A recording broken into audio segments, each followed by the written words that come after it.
Hey guys, welcome back to my channel. It's Pros back with another video. So this video is going to be an exam season vlog and debrief of my second year of medical school. Exam season consisted of struggling to find a seat in the library past 11 a.m, lunches on the portico steps, group study, leaving the library at questionable hours of the night, and literally struggling but trying to maintain some kind of work-life balance, which I attempted to do through dancing. So tune in to see what went down during my exam week.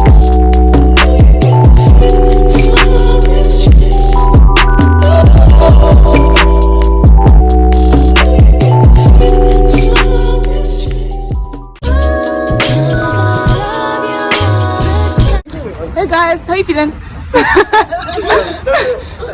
Hello. So the first day was the written exam, also known as the AKT, and we went to a big hall where we sat down and did the assessment in person on iPads.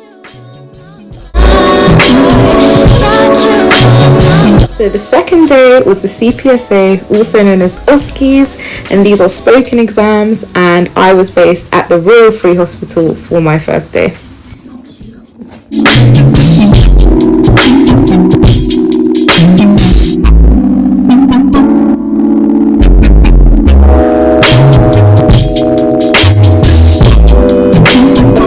The last day of my exams, I decided to wear some colour to, celebrate, and I was based at the Whittington Hospital, and it was my first time there.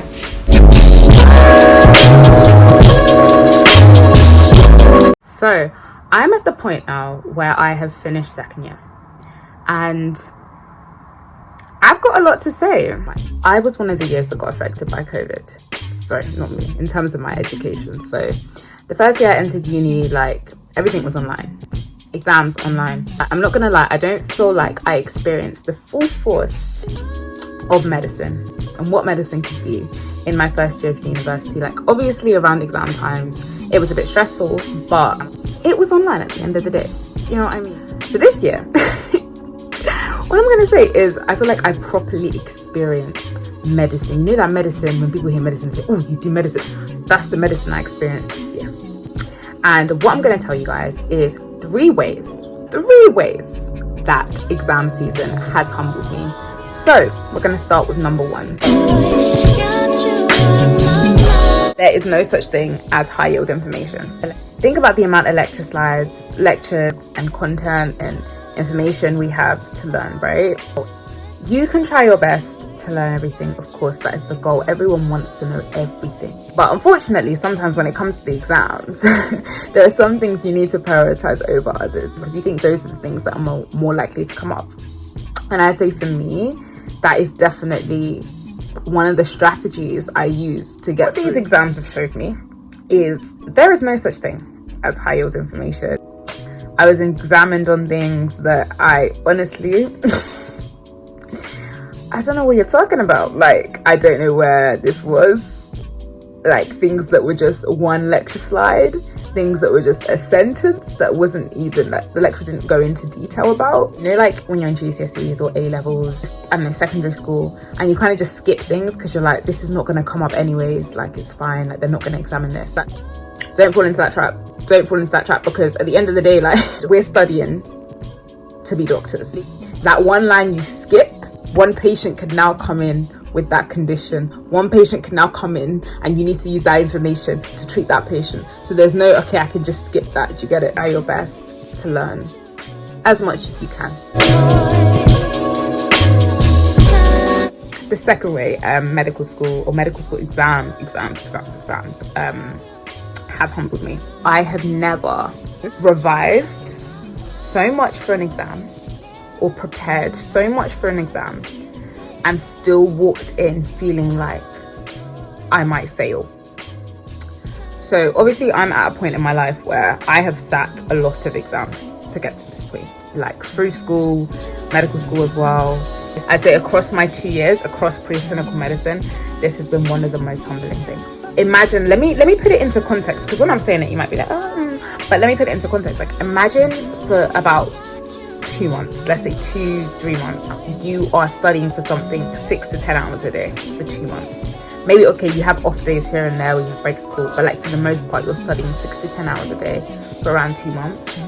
And you now walk into this exam that you've been preparing for with all this time, still feeling like I don't know enough, still feeling like I might fail, and it's a very anxiety-inducing experience. Second year has definitely tested my mental health, 100%. It's one thing to walk into an exam and be like, you know what, I didn't do what I needed to do, or I could have done more, because then that's on you. Do you know what I mean?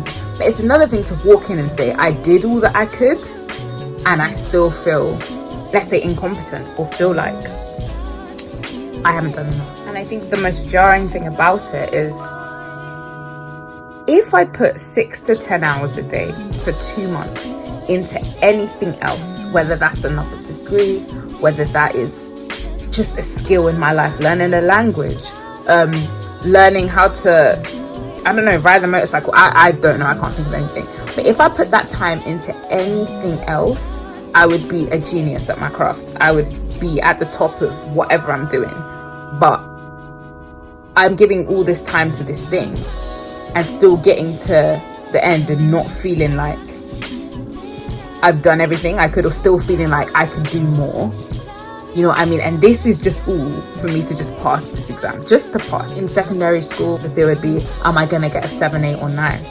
Now it's shifted from, oh, am I going to get 7, 8 or 9 to, am I even going to pass this exam? You have to do a lot just to get that pass.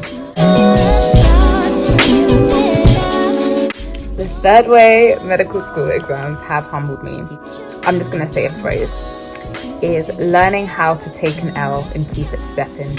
And let me let me explain.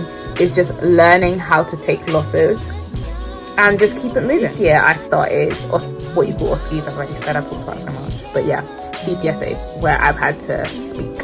Essentially, if you don't know, it basically works as you have, like, let's say you have 8 stations or 12 stations, whatever, and you go back to back, like you literally have like a minute to read your patient case or whatever scenario, and then you're questioned on it, and there can be a range of things you have to do, whether that's clinical examinations, maths calculations, genetics, like pedigree.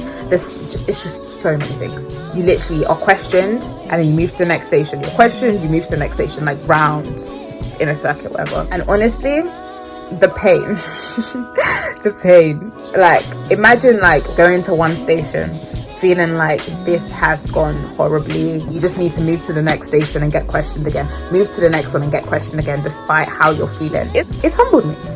Another way, it's humbled me, because I've genuinely had to learn, like when something does go wrong, like, or I don't feel confident in something, I just need to put stepping.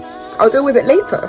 And I think what medicine teaches you is that sometimes you're going to find things that you don't know, and it's just learning to accept that, okay, this hasn't gone well, but maybe the next station will go well. Okay, this hasn't gone my way, but maybe that will go my way. So it's definitely been a learning curve for sure. Sorry, I know I said this is going to be 3 ways that medical school exams have humbled me, but another one has just come to my head, and yeah, so we're going to say 3 ways plus a bonus. I remember reading something. So the question was, what do you feel competent in life, right? Yeah. Deep question. But I actually sat there and I deeped it, and I was struggling to find an answer.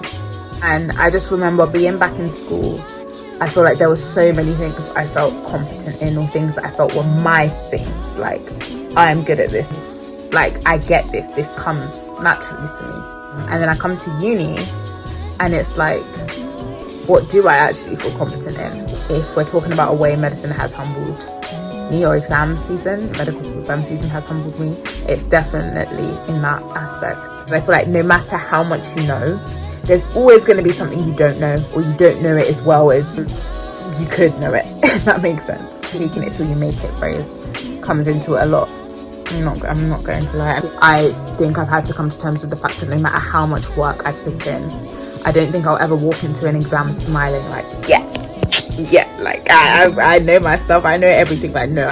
I'm always gonna walk in thinking there is more I can know. I don't know this or I don't know that. And even with like, one thing I found, like we had a gap between our exams. So we had the written one, then we had like a week and a bit, and we had our spoken exams. In that week, that gap between this written exam and the spoken exams, I say every single day I found out something new that I did not know. And then I come to think, so now if that had come up in my written exam, what would I have done? Because I genuinely would not have known. And that's what I'm saying, like, there is so much information. That's where that question of do I feel competent really comes in. But just to round this off, medical school exams are not for the weak. They are tough out here. Obviously, I'm so happy and I feel so blessed to have made it to this point where, you know, I've done them now, start my summer, waiting on my results obviously. But yeah, if any of you could relate, great. You know what I mean? It's a struggle for real.